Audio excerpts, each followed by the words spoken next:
If your refrigerator's compressor is taking too long to start, running excessively, overheating, or failing to work altogether, there are a few key factors to check on the Furrion FCR20DCAFA French door refrigerator.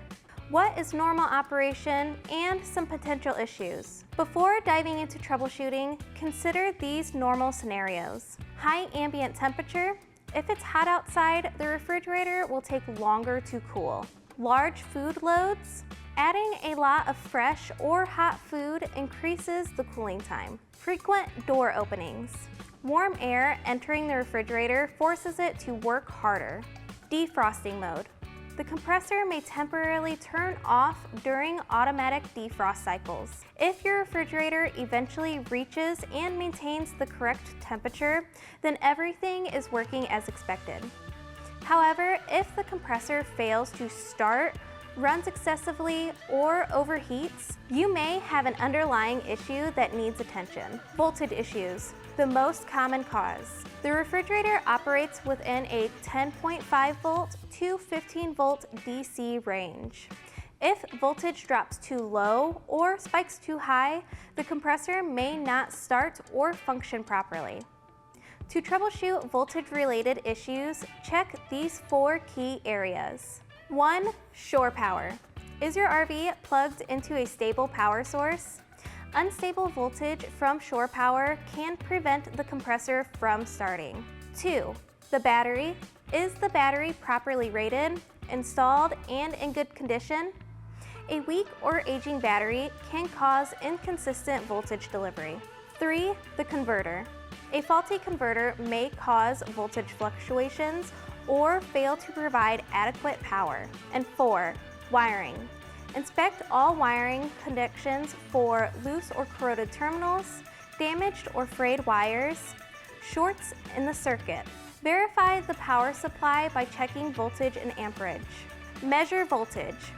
Use a multimeter to check voltage at the compressor terminals. This reading should be between 10.5 volts and 15 volts DC.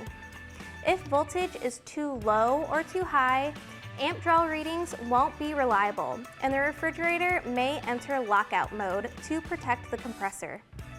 If this happens, a hard reset is required. Check amp draw.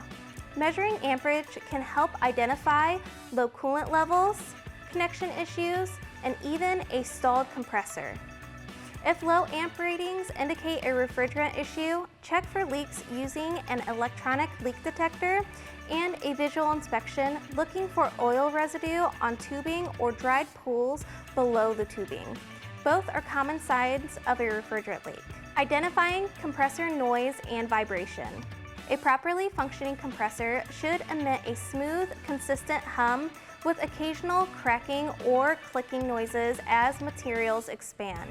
Abnormal sounds to watch out for are grinding or clicking, which is a possible electronic or mechanical failure. Rattling or excessive vibration could mean improper mounting. Repeated loud clicking may indicate a damaged compressor or fan. When the compressor won't run. If the compressor isn't running, the problem may not be the compressor itself. A few potential culprits are a faulty thermistor. If the thermistor isn't providing accurate temperature readings, the compressor may not receive the correct signals to start, and the control board malfunctions. A damaged main control board or compressor control board may fail to send power to the compressor. Troubleshooting steps. Check the thermistor.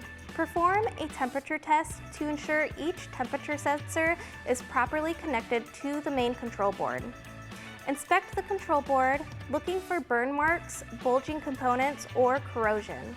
By systematically checking voltage, wiring, fuses, and control components, you can quickly diagnose and resolve compressor-related issues, whether it's a low voltage problem, refrigerant leak, or control board failure. These steps will help you get your refrigerator back up and running efficiently.